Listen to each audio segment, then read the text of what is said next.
نداء عاجل إلى جميع الدول العربية. ولما أقول الدول العربية فأنا بتكلم عن صفتين: أولا إنها دول، تاني حاجة إنها عربية. يعني بنستبعد السودان وليبيا واليمن، وربنا يستر ما نستبعدش حاجة تانية. وهنستبعدهم ليه؟ لأنها فقدت أحد الصفتين، إنها دول. هي عربية بس ما بقتش دول. قفوا خلف السعودية. زيارة سمو الأمير محمد بن سلمان قلبت الموازين.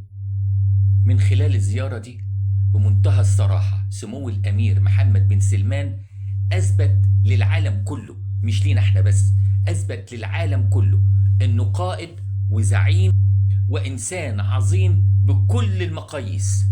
إيه الحفاوة اللي أمريكا استقبلته بيها ده؟ إيه أبيات الشعر اللي اتقالت في حقه؟ أظن كلنا شفنا طريقة ردوده على أسئلة المراسلين، الأسئلة اللي وصفها الرئيس ترامب نفسه إنها أسئلة وقحة لضيف عظيم. ولما الرئيس ترامب نفسه حاول يستبعد الأسئلة المحرجة دي أو اللي بيعتبروها محرجة، أصر سمو الأمير على الإجابة عليها جميعا. ردود لم يكن أحد يتوقعها.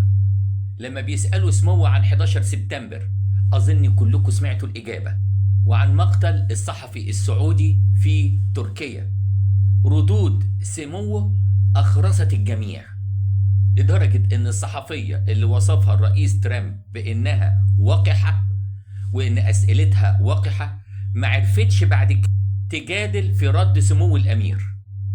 أنا قلتها قبل كده، سمو الأمير يضع دائما هدف واحد أمامه، وهو مصلحة الشعب السعودي، ولا أحد آخر إلا الشعب السعودي.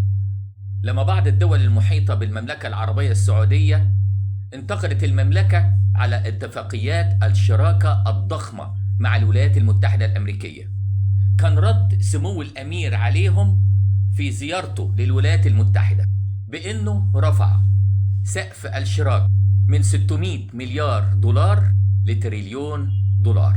يا سادة، مصلحة السعودية فوق الجميع، ومصلحة شعب السعودية فوق الجميع.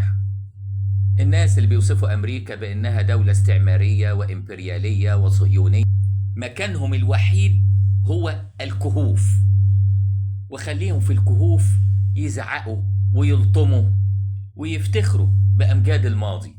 يا شعب السعودية، لكم الحق الكامل أن تفتخروا بأميركم. كل عربي على سطح الكرة الأرضية لابد أن يفتخر بسمو الأمير محمد بن سلمان. The U.S. intelligence concluded that you orchestrated the brutal murder of a journalist. 9/11 families are furious that you are here in the Oval Office. Why should Americans have to embarrass our guest by asking a question like that? Just yes, Mr. President, you allow me to answer. You know, I feel painful about the families of 9/11 in America, but we have to focus on reality. Reality based on CIA documents and based on a lot of documents that Osama bin Laden used Saudi people in that event for one main purpose, is to destroy this relation, to destroy the American-Saudi relation. That's the purpose of 9/11.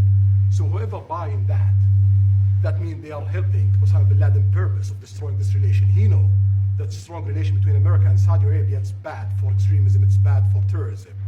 And we have to approve him wrong and to build our relation, to continue developing our relation. It's critical in the safety of the world. It's critical against extremism and terrorism. About the journalists, it's really painful to hear, anyone that been losing his life for, no real purpose or nothing illegal way, and it's been painful for us in Saudi Arabia. We've did all the right steps of